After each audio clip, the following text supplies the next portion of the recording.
آپ جانتے ہیں انسان جلباز ہے، کمزور ہے، کبھی غصے میں آتا ہے، کبھی کس پریشانی کی وجہ سے، کبھی کس پریشانی کی وجہ سے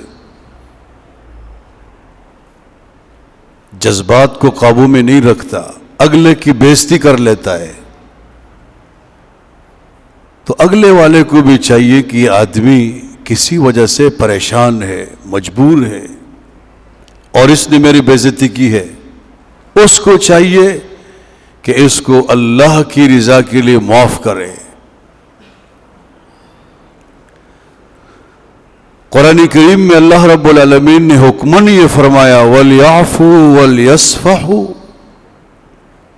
معاف کیا کرو، درگزر کیا کرو۔ أَلَا تُحِبُّونَ أَن يَغْفِرَ اللَّهُ لَكُمْ، اللہ فرماتے کیا تم نہیں چاہتے کہ اللہ تم کو معاف کرے؟ اشارہ اس بات کی طرف کیا کہ اگر تم یہ چاہتے ہو کہ اللہ تم کو معاف کرے تو لوگوں کو معاف کرنا سیکھو۔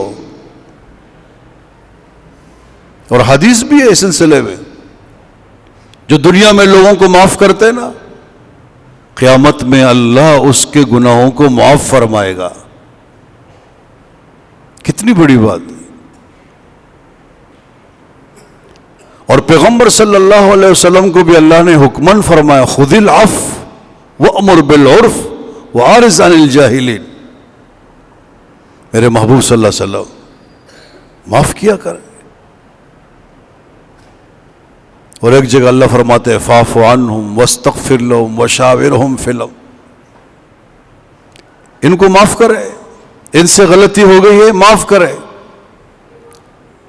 اور ہم سے بھی درخواست کرے کہ اللہ ان کو معاف کرے۔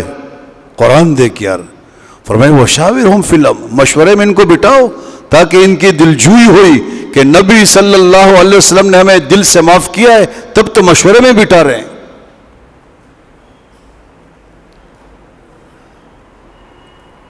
معافی کے معاملے میں ہمیں یہ سوچنا چاہیے کہ یہ معاف کرنا اللہ کی صفت ہے، اور اللہ ایک چیز چاہتے ہیں میں آپ کو بتاؤں آج، اور وہ یہ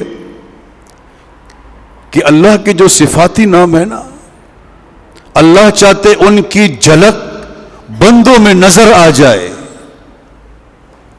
اللہ کے ناموں میں ایک نام ہے عفو، العفو، معاف کرنے والا۔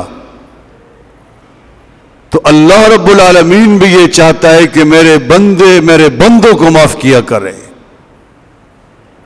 اور اللہ نے بھی دنیا میں ہم پہ یہ ثابت کیا کہ میں نے بھی اس پہ عمل کیا ہے، میں نے بھی اپنے بندوں کو معاف کیا ہے۔ اللہ بنی اسرائیل کو فرما رہے ثم عفونا عنکم من بعد ذلک،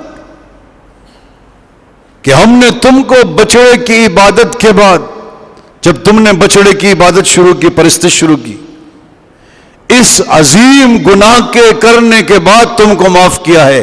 یہ آیات بتا رہی ہے کہ معاف کرنا اللہ کی صفت ہے، اللہ معاف کرتا ہے، ہمیں اشارہ کیا کہ تم بھی معاف کیا کرو۔